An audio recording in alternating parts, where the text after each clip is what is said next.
না, এমন এক বিশ্বকাপ ফাইনালের পর আর্জেন্টিনা এবং লিওনেল মেসি সবাইকে নিয়ে বেশ কিছু প্রশ্ন রয়ে গেছে। তবে বিশ্বকাপ ফাইনালের রেফারিং নিয়ে যে প্রশ্নটা ছিল সেটা ন্যায্য বলে জানিয়েছেন লিওনেল স্ক্যালোনি। অর্থাৎ রেফারিং নিয়ে সমস্যা নেই, প্রশংসায় ভাসিয়েছেন প্রতিপক্ষ স্পেনকে। কোনো রকম অজুহাত না দিয়ে ব্যর্থতা মেনে নিয়েছেন আর্জেন্টাইন দলের হেড কোচ।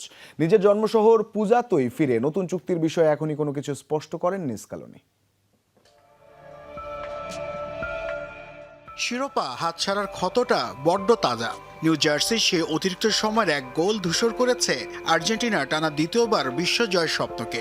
সব হারিয়ে জন্মশহর পূজাতয় ফিরলেন গুরু লিওনেল স্ক্যালোনি।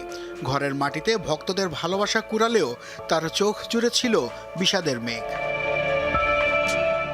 চাইলেই রেফারিং কিংবা ভাগ্যের দোহাই দেয়াই যেত, কিন্তু স্ক্যালোনি হাঁটলেন অন্য পথে। কোনো অজুহাত নয়, বরং স্পেনের শ্রেষ্ঠত্বকে এক বাক্যে দিলেন স্বীকৃতি।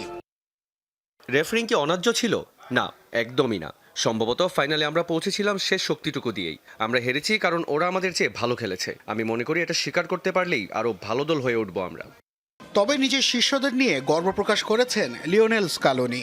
মাঠের ফলাফলের চেয়ে স্পোর্টসম্যানশিপের প্রতি বিশেষ তাগিদ দেন তিনি। আমার খেলোয়াড়রা যা করেছে তা নিয়ে আমি সবসময় গর্বিত থাকব। জিততে যেমন জানতে হয়, ঠিক তেমনি হারতেও জানতে হয়। আমরা দেখিয়েছি কিভাবে সম্মানের সঙ্গে হার মেনে নিতে হয়। বিশ্বকাপের ফাইনালের পর ডিসেম্বর পর্যন্ত আর্জেন্টিনার দায়িত্ব থাকার কথা জানিয়েছিলেন লিওনেল স্ক্যালোনি। তবে চুক্তি বাড়ানোর বিষয়ে এখনই নেননি কোনো সিদ্ধান্ত। নাসিফ শুভ, যমুনা স্পোর্টস।